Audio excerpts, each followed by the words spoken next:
sa ating lahat. Ngayon po ay meron tayong pangunahin na guest na nasa isang generation na walang actual memory ng EDSA dahil napakabata pa. Ngunit nagsumikap na maging present, no, sa EDSA itong nakaraang linggo. So we would like to welcome si Charm Maranan, isang student leader sa University of the Philippines sa Los Baños.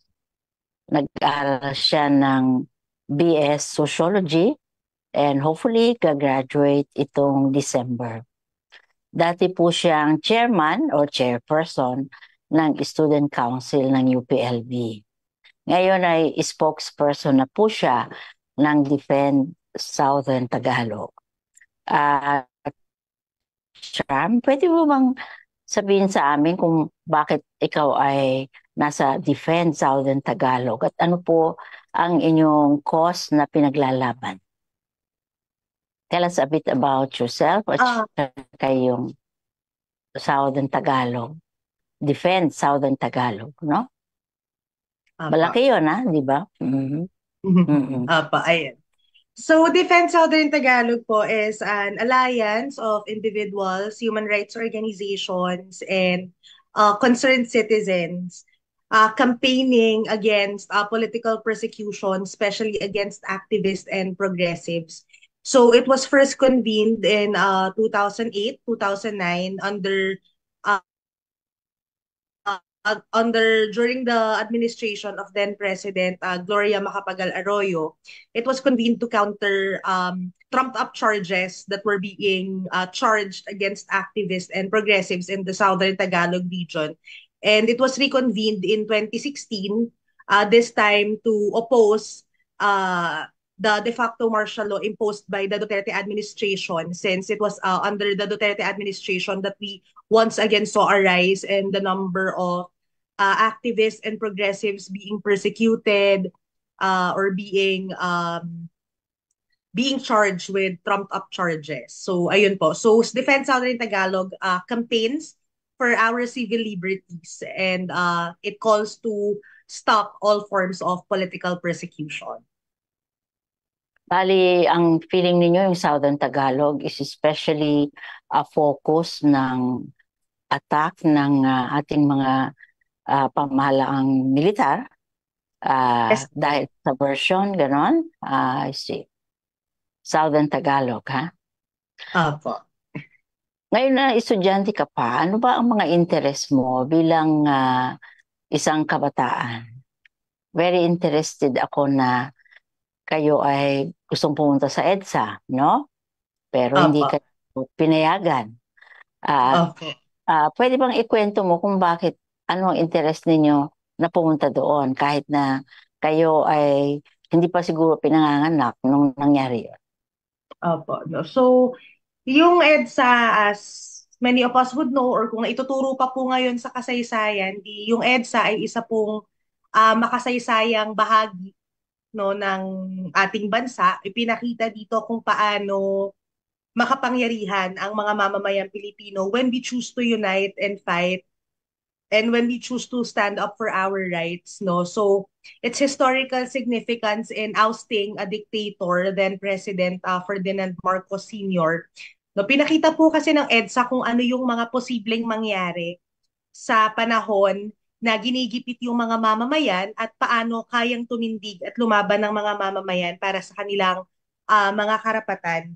And we believe na, at least I believe, no, na mahalagang-mahalaga na binabalikan po natin yung kasaysayan, and in the face of the current political situation in the country with another Marcos in power, and at the same time with continued attacks against the people, let's call it that, no, with political persecution being rampant, with the NTF-ELCAC, the war on drugs still ongoing, many victims of human rights Wala. violations.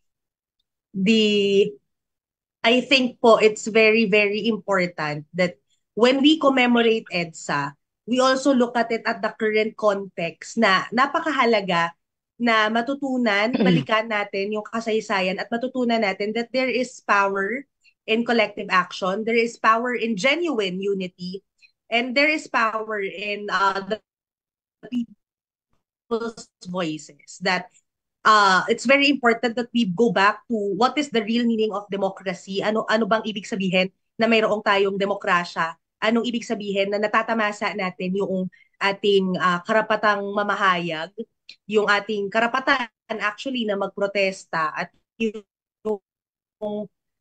pag-aaral ng lipunan, no? That is, I think, very important things. And my interest when I decided that I wanted to join the EDSA People Power Commemoration is that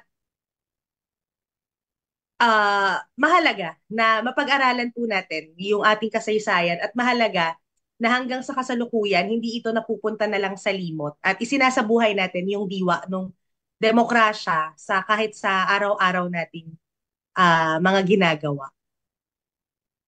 Sa tingin mo, dito sa present regime, no? Paano natin ma-neutralize yung mga ginagawa na kagaya ng nangyari sa inyo na hindi kayo nakapunta sa EDSA? Pwede mo bang ikwento muna yon, ano? At ano ang nararamdaman ninyo na hindi kayo nakapunta doon? Opo, no. So actually po, February 24, we have been planning for the mobilization at EDSA. So since around the beginning of February, since alam naman po natin, every February 25, we commemorate EDSA. So uh, different sectors and different organizations from the Southern Tagalog region have been planning, no, to go to EDSA on the 25th. So February 24, night before, we have already received reports from different parts of Calabarzon that several checkpoints were already being set up. So we have actually iba-iba pa nga po yung form. We have already received reports.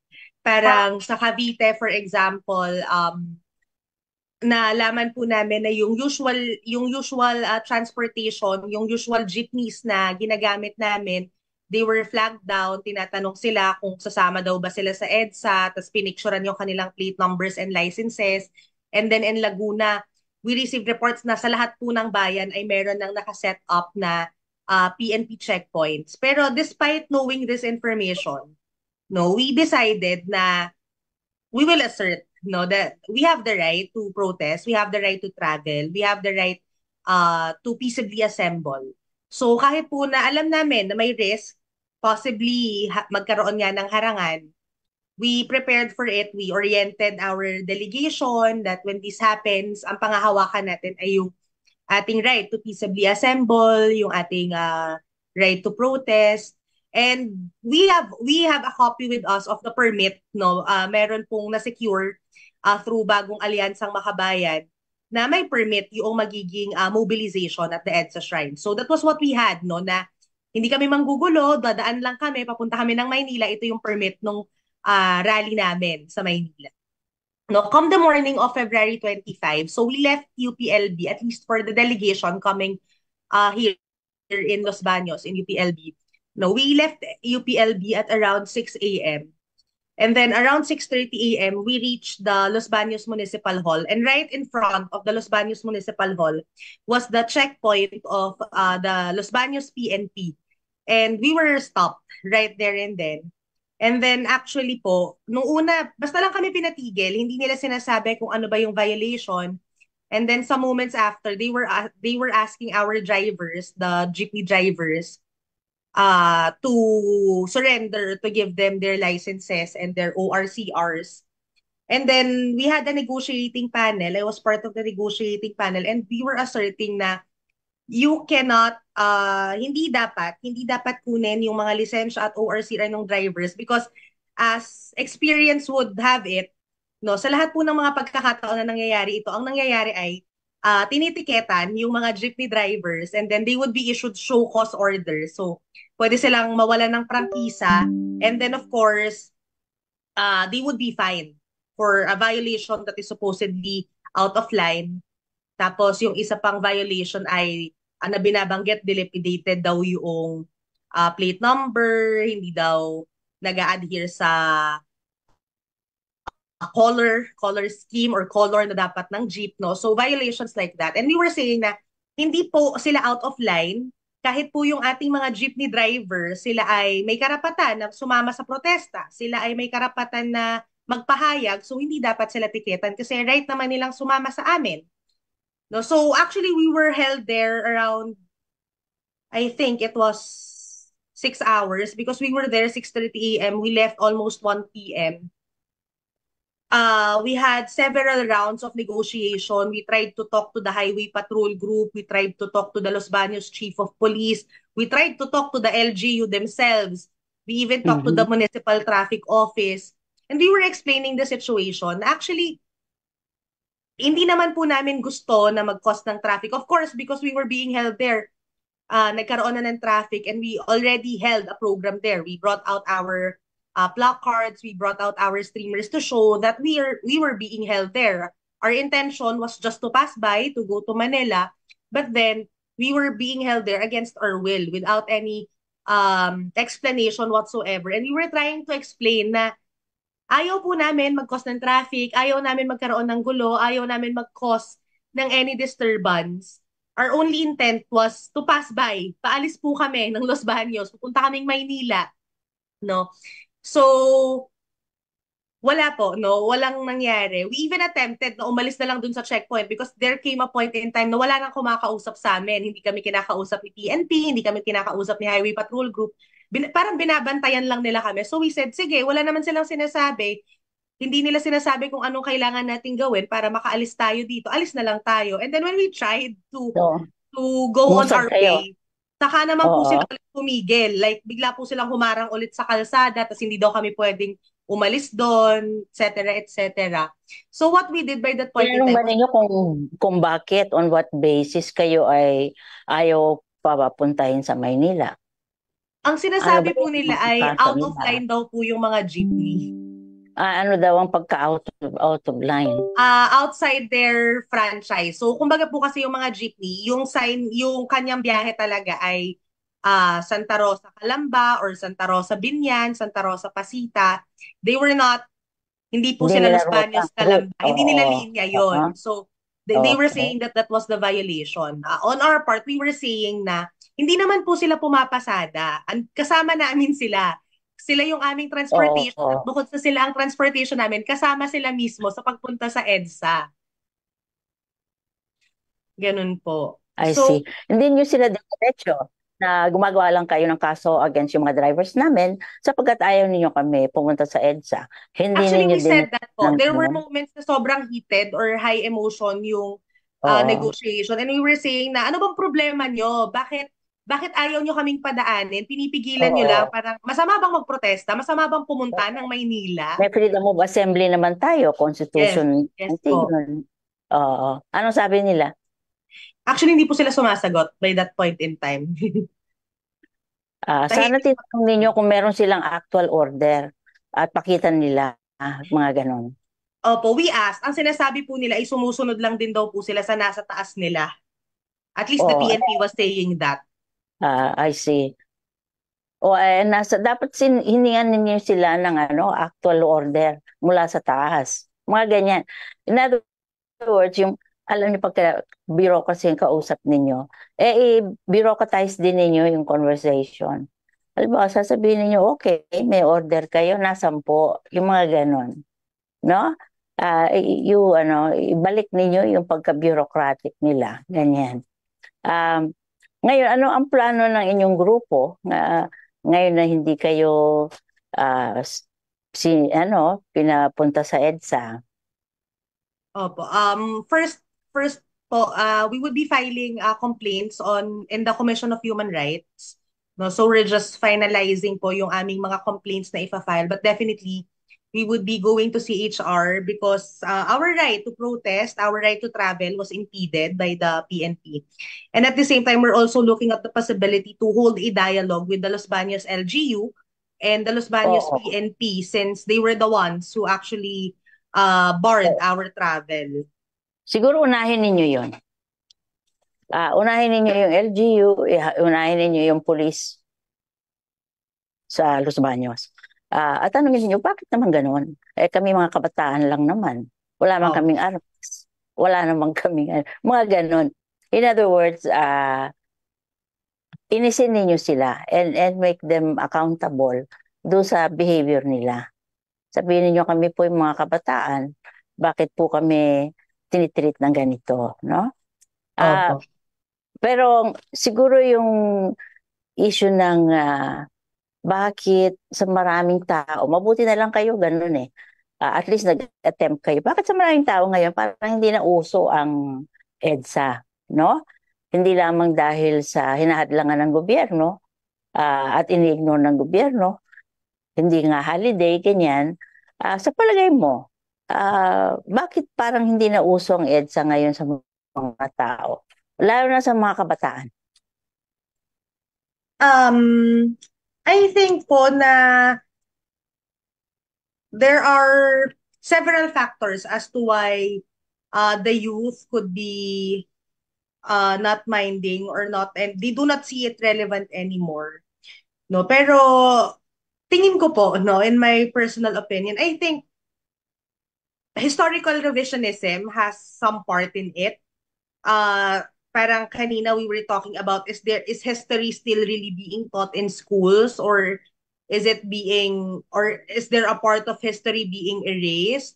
Or maybe we need more social science subjects in schools to educate the youth, or maybe there's just a general lack of awareness, or at the same time po yung culture parang how do we there is a need for us to raise awareness on current societal issues, because maybe the youth could be living very comfortable lives. I'm not saying that they are, but maybe that's a factor that what we see on social media, Gen Z parang na, nabuhay na tayo sa social media. We are more concerned with trends or with fads on social media, that maybe we forget what things are really important. Or at the same Mhm. time, it could also be a factor na hindi naman po siguro walang pake, pero uh given the risk Walang of his, being walang an his, activist, aha. uh, given the risk of being an activist, kasi I would be honest po. For example, I myself, I have a case of Batas Pambansa 880, or I was charged with illegal assembly during last year's SONA when we held a mobilization at Commonwealth. And at the same time, many activists right now, or many progressives, face cases such as the use of the Anti-Terror Act. So I think that could also be a factor na hindi naman po siguro talaga walang pake, pero the administration or the current government has created this culture of human rights of violations. They have instilled fear. The Duterte administration, for example, has just ordered to kill against during the war on drugs. So I think those also play a factor na hindi naman po sa hindi nila gustong sumama, or hindi na uso, or wala na silang pake, pero pwede rin na natatakot sila, hindi nila alam kung paano gagawin, or they care about their safety and security. And I think that's something that is valid and normal to feel, especially at times like this na malala. When we talk of martial law, we really know that there was bloodshed during the time of martial law. And I think it's the same thing that is happening right now. Okay. Siguro yung issue ng fear, no?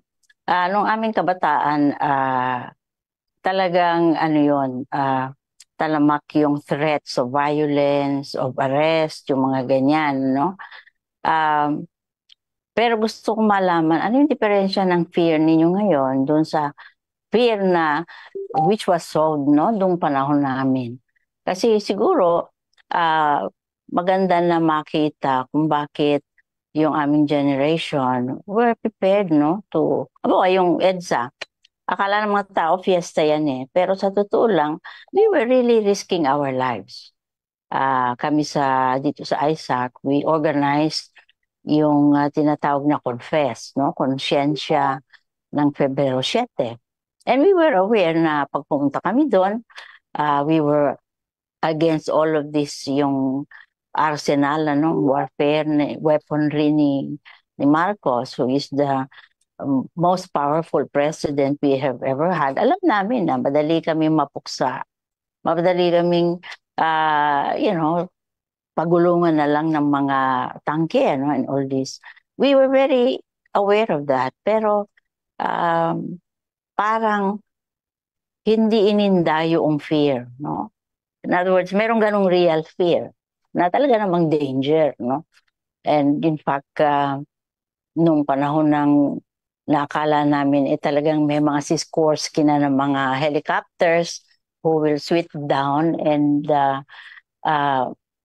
I mean, pagpapatayin kami na nandoon kami sa Kramen, no? Um, we were really, nagpipray na nga kami, no, na nagpaalam na kami sa isa't isa because we were sure na darating itong mga Sikorsky and uh, malilipol kami lahat. Pero, ang naiisip ko nung panahon na yon, bakit hindi kami, there was real fear, pero bakit hindi kami natakot in the sense ng umuwi kami or something, ano? Um, Siguro magandang pag-isipan na maigi ng ating kabataan ngayon. What would it, what are you prepared to pay, as a cost ng inyong activism, no? Ah, Siguro tanungin din, what will it take ngayon sa generation ninyo? Since marami kayong mga avenues, meron kayong technology, meron kayong social media, ang bilis-bilis na mag-organize at mag-assemble, ganon-ganon. There are many things na nasa fingertips ninyo, mga impormasyon. Siguro dapat pag-isipan ninyo how to harness yung mga ganon, ano? Paano ninyo ma-encourage yung mga young people? Halimbawa, nakagaya mo, na magpatuloy sa ganitong mga gawain kahit na may mga threats, no? Actually, medyo anachronistic ng kaunti itong sinasabi na kayo ay mga subversibo, no? Kasi si Duterte gusto na magkawtaw dito sa China na actually ruled by Communist Party, ano? Ng China. At hanggang ngayon, hindi nila sinusurrender yung kanilang vision na magkaroon ng global na socialism, ano? Yun nga lang, may Chinese characteristics. So medyo ang feeling ko, teka muna, bakit itong mga Pilipino, pinapatay, inaaresto, dahil sila daw ay mga komunista. Samantalang, yung ating pamahalaan ay nakikiapid dito sa Communist Party ng China, no? Na actually hawak ang lahat. Yung hawak nila yung ekonomiya, yung mga state-owned enterprises, hawak nila yung militar. And kahit na ikaw malaking businessman, you can disappear, kagaya ni Jack Ma, no? Kagaya rin natin, yung ganyan. So, dito sa yung ganitong mix ng ating lipunan, siguro maganda na how would you encourage kayong mga kabataan na magpatuloy, no? Kasi yung fear, that is something we have to live with it. Kumbaga, in generation namin, sinabi na namin, we will have to learn to live dangerously. Ganun talaga yun eh. Hindi naman, I think anybody who stands against the power of a tyrannical na government, no? Mga diktador, repressive na, pwedeng, kagaya ng Russia, halimbawa, ngayon kamamatay lang, pinatay siguro itong si Navalny, yung foremost na enemy, ano, ni Putin. So ano sa tingin mo yung pwedeng gawin ng generation ninyo? Even in the face of fear, no, at danger. At ano yung pwede ninyong sabihin din sa amin as a generation para kayo matulungan na ipagpatuloy, no, yung laban, kumbaga. I think it's very important po. Kasi like you said, no, social media can be useful, but at the same time, it can also be something that would prevent people from actually going out of their comfort zones. Social media can be an echo chamber of sorts, and pwede po kasi na nararamdaman na lang na nakapag-post ka na, nakapag-share ka na ng isang statement, that's already enough of a thing to do. Parang kumbaga may ambag ka na. No, but I think it's very important, at least for me, no, that we continuously raise awareness and we have this concept of tireless persuasion. That sometimes the youth can be stubborn, they can be hard-headed, or they could not see right away. Parang magtatanong pa yan na, what's in it for me? No? Pero Yun I yata think, generation ninyo, hindi ba? opo, Parang, ganun. Parang oh, ano sa kasali akin? ako dyan basta what's in it for me. Parang Opo. gano'n.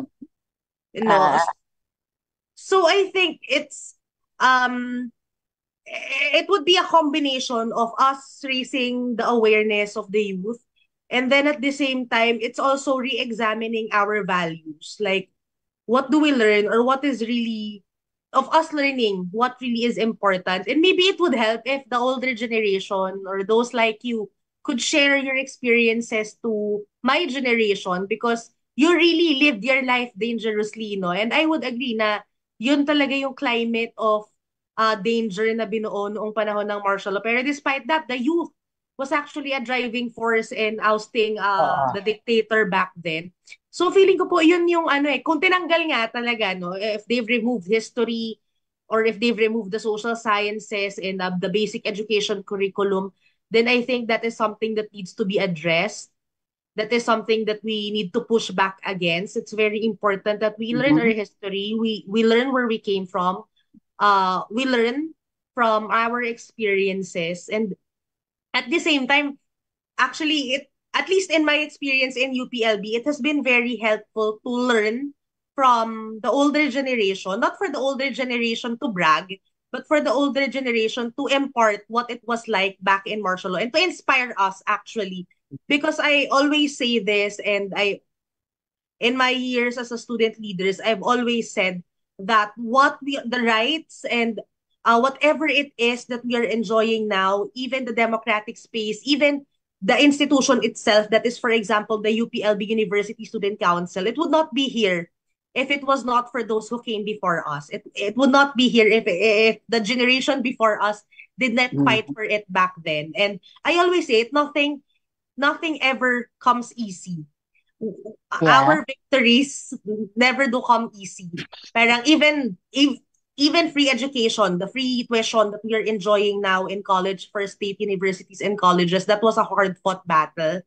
And I think that is what the youth needs to realize. Now we are enjoying all of these things right now because the generation and the people who came before us fought for it even with their life, if I am so to say, na baka po yun yung nakakalimutan eh. Kasi hindi hindi na nila nararamdaman eh. Hindi na namin nararamdaman kung paano ba yung hirap noon, because Hmm? relatively we enjoy things now. The things that you fought for before, we are getting to enjoy them now. But we must realize na hindi pa, wala pa tayo dun sa end all be all, wala pa tayo dun sa pinaka-ideal na dapat talagang ano ba yung isang maayos na lipunan na may Mhm. respect for human rights, na tatamasa natin yung mga karapatan natin. We still have a long way to go. And ayun eh, baka din po masyadong nagiging komportable. And the challenge for the youth now is to really get out of their comfort zones. At least in my experience, what we do is we try Mhm. to expose students to basic sectors.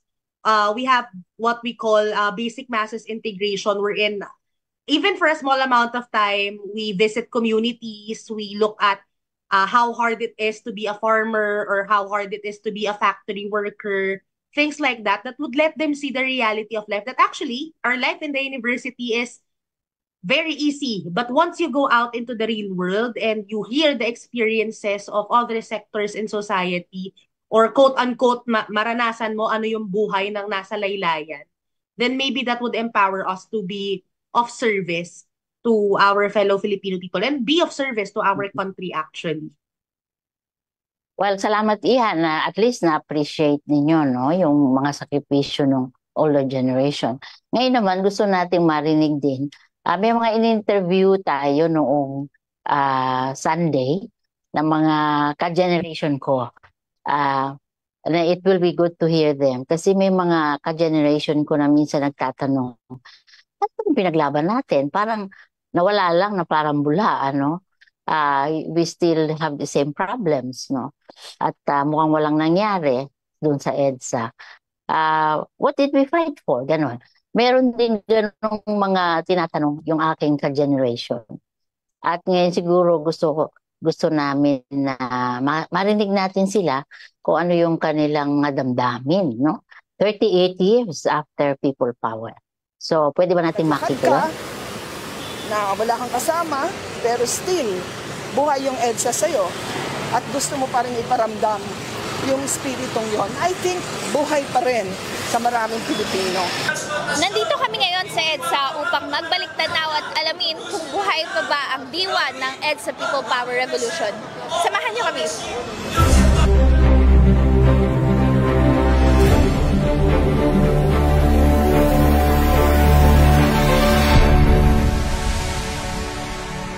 Nung panahon ng EDSA, ako ay isang Special Audit Office Auditor.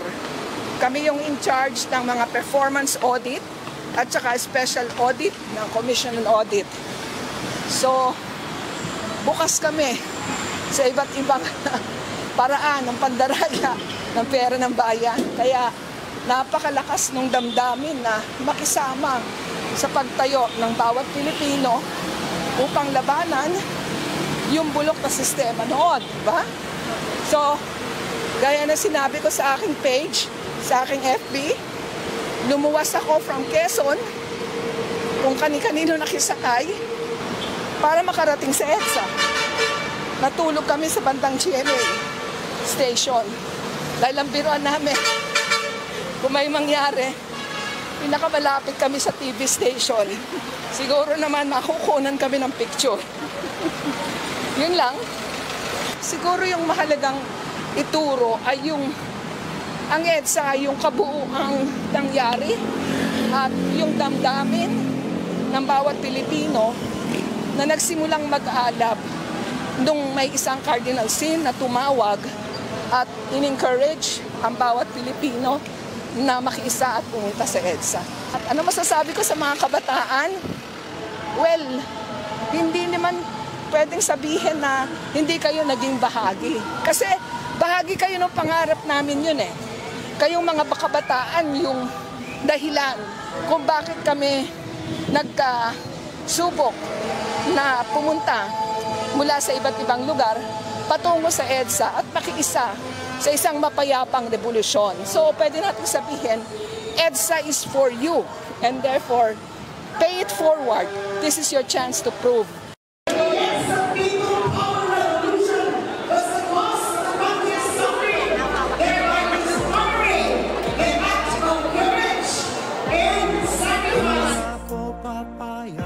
Mawala ka muli. Di na ako papayag na muling mabalik. Pumupunta ako dito mag-isa galing sa Tondo. Nakikisa ko kung ano mga gawain dito. Takot na takot yung superior ako kasi baka daw mamaya mapahamak ko. Sabi ko, wala naman dito. Pagdating dito, masaya.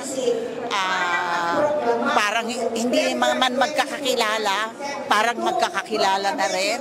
Kung ano ang meron, share. Magkakapit-bisig, libong tao, kay sarap pala maging Pilipino. First day, narito na ako noon sa EDSA. Andoon kami sa Santolan Road. Sabi nila may mga puwersa na dumarating galing sa east. Barikada daw, barikada. So, nagbarikada. Lahat ng bato, kung anong madampot namin sa kalsada, dinagay namin sa kalsada. Konti pa, may konti pang puwang. Alam mo, ginawa ko, hindi na ako nag-isip. Yung sasakyan ko, iniharang ko doon sa puwang. So, iniwanan ko yung sasakyan ko doon ng maghapon, magdamag. Ganun ka, yung adrenaline rush. So, second day, third day, andito kami palagi. Nakita ko mismo yung mga tangke kung paano sila nagmaniobra dito, pumunta doon at saka doon naharang ng mga tao. Nakita ko yun mismo. I was there. Narito ako para kahit papano, maipasa ko man lang sa isang bata na wala pa dito noon, isa o dalawa man lang, yung eksperyensya, yung kasaysayan. Dahil ngayon, alam ko na ang kasaysayan, history is being revised ng mga tao na nasa interest nila na mapagtakpan ng lahat. Gusto nilang... revisionism, palitan ng kwento. Tulad ngayon, tingnan mo, last year, 25, holiday pa. Ngayon, hindi na daw holiday. Ano na next year? Paano na tayo? Kailanman di na paaalipin handog ng Pilipino sa mundo. Mapayapa para ang pagbabago. Nasa Paraguay ako nang mangyari ang 1986 pag-alsa ng taong bayan laban sa diktadura at laban sa rehimen militar. Tuwang-tuwa sila, kinakamayan nila ako sapagkat nabalitaan nga nila na nakuha ng bayang Pilipino nang walang dumadanak na dugo, nang hindi marahas sa pamamagitan ng kanyang pagkakaisa na itaboy at ibagsak ang diktadura at ang rehimen militar.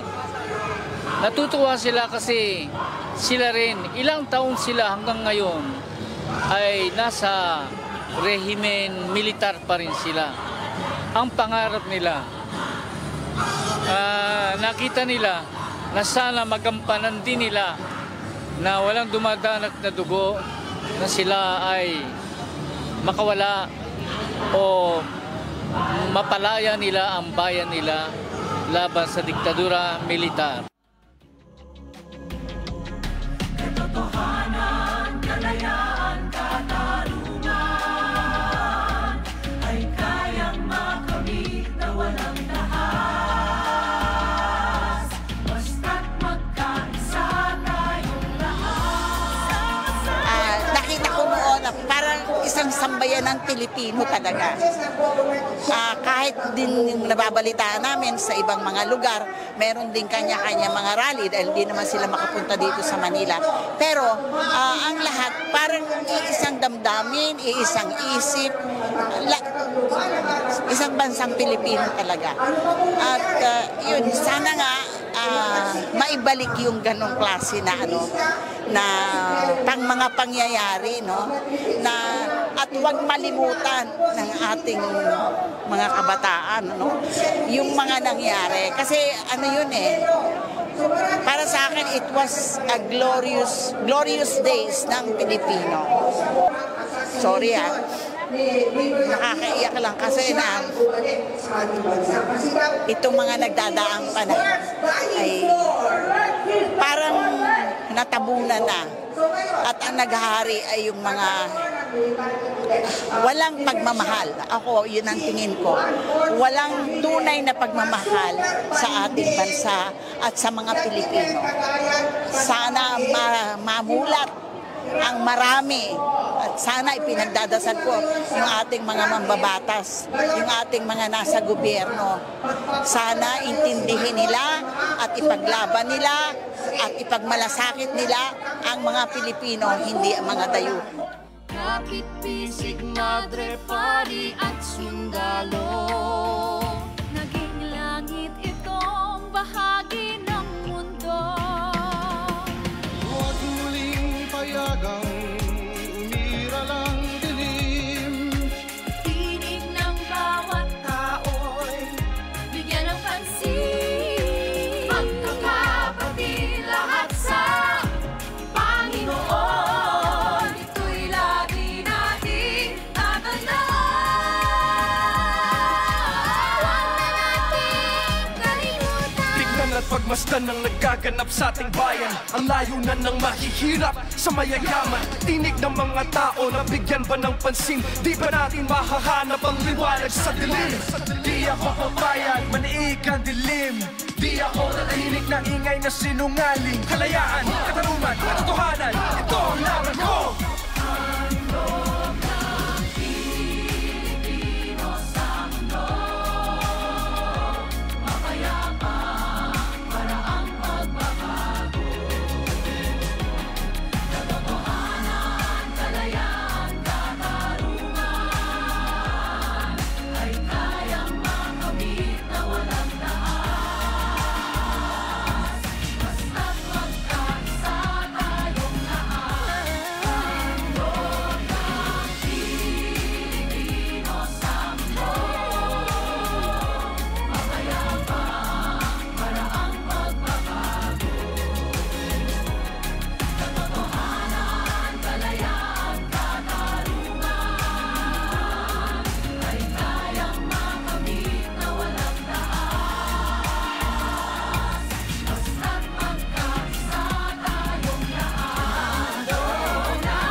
itong mga pictures na ito, parang gunita para sa amin. Siguro magandang ibahagi rin sa Generation New Charm ay yung ibang lessons namin bilang generation.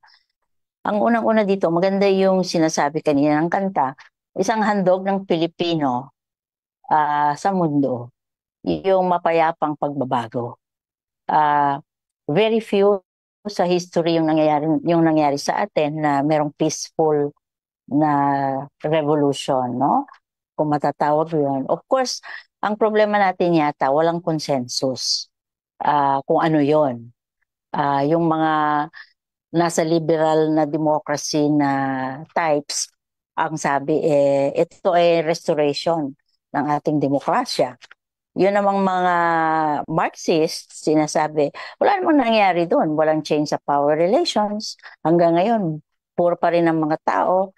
Hindi natin nabuwag yung mga oligarchies natin, yung ating mga political dynasties. So parang sa kanila, historically, cipher yun. So ang problema natin yata, wala tayong consensus. Paano tayo magkakaroon ng unity kung wala tayong isang diwa tungkol sa ano yung pangyayari sa EDSA. At ngayon nga nire-revise yung history, sinasabi golden age daw yung panahon ni Marcos. Ngayon, paano magkakaroon ng unity kapag iba yung ating paningin, pananaw sa isang napakahalaga na yugto ng ating kasaysayan. Siguro ang matingkad na lesson doon ay wala tayong ginawa na Truth and Reconciliation Commission na kagaya ng South Africa. Kasi sa South Africa, merong very strong na moral force, para magkaroon ng truth and reconciliation. Kasi nga naman, hindi ka pwedeng mag-reconcile kung wala kayong consensus. Ano yung nangyari? Ano yung katotohanan, You cannot move on without the truth historically. So, yun ang nangyari sa South Africa. And I think yung matingkad din yung participation ng simbahan doon. Unfortunately sa atin, si Cardinal Sin was very prophetic nung beginning. Sabi niya, pumunta kayo sa EDSA to be a buffer against bloodshed, yung ganyan. Kaya lang, pagkatapos noon, instead of being simply prophetic yung simbahan, naging politicking lang. We started endorsing candidates, we started getting political rather than simply prophetic, yung ganong klase. Baka siguro yun na isa namang lesson sa simbahan. Kaya kami sa noong panahon ng confess, tuwan-tuwa kami dahil yung tunay na pagkakaisa nakita namin and I think this was because of the religious nature ng ating mga pag-aalsa. Kahit na nung panahon pa ni Hermano Pule, yung panahon ng Confradia, makikita natin na nasa tradisyon natin yung fusion ng revolusyon at saka religion. At kitang-kita rin yun sa EDSA. Kaya lang, hindi siya yung puwersa na yun, yung moral force na yun, hindi na isulong pagkatapos. Kami sa confess, yung nag-umpisa kami konsyensya ng Febrero 7. Kasi nga, noong February 7, nagkaroon ng snap election. Pagkatapos dinaya ni Marcos, sinabi niya kami ang nanalo, when obvious naman na hindi naman siyang nanalo. So he has no more right to rule.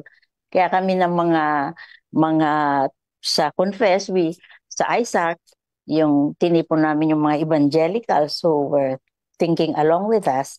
At yun nga, sumama kami doon. And yung konsyensya ng Febrero 7 was actually a moral protest, doon sa fact na wala nang right to rule si Marcos. At of course, meron ding nagsasabi sa amin na, wag kayong ganyan kasi rebellion yan. Sabi ng Romans 13, you must be subject. Kami naman, ang feeling namin, hindi, ang relevant na text dito Revelation 13. In other words, there comes a time historically when the state ceases to be a servant of God, as in Romans 13, but becomes actually a beast, as in Revelation 13. Yung estado nagiging isang halimaw din. Hindi na siya servant servant of God. Nakita natin yon sa Revelation 13. So dahil doon, sabi namin, ibuhayin natin yung konsyensya ng Febrero 7. Kaya nandoon kami. Pero sa tingin ko, ang problema yata natin, kahit sa simbahan, wala tayong theological din na consensus, no? Ano ba yung relasyon ng faith sa politics? May nagsabi, huwag kayo makikialam dyan. Kita namin yun nung May, no?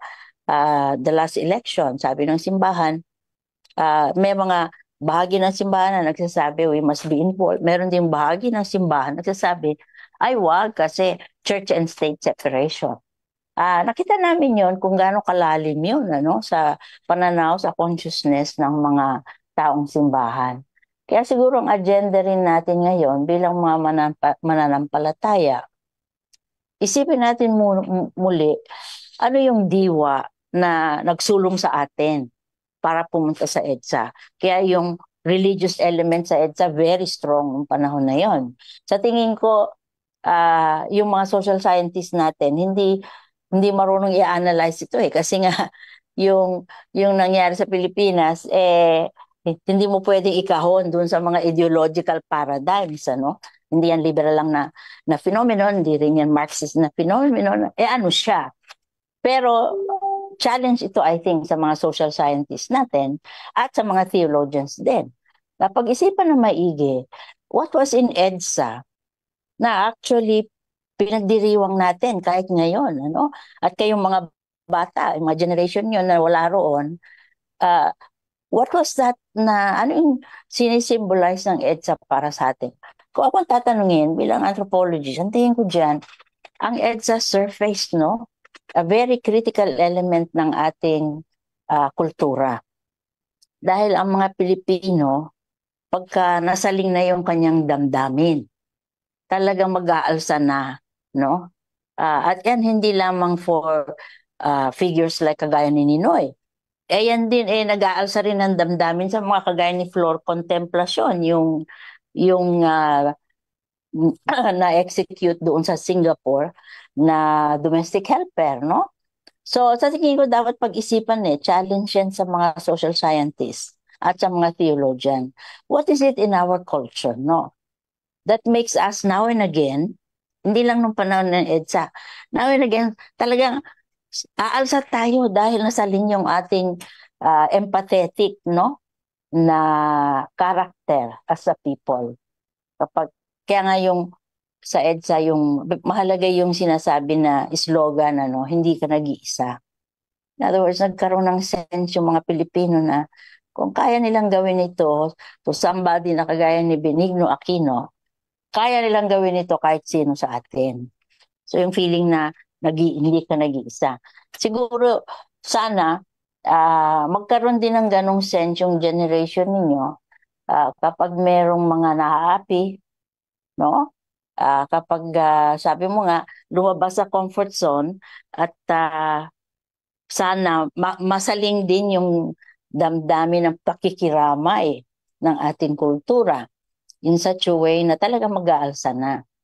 Kasi sa tingin ko yung mga very intellectual na mga kagaya ng democracy o kaya restoration ng mga liberties, yung mga ganyan.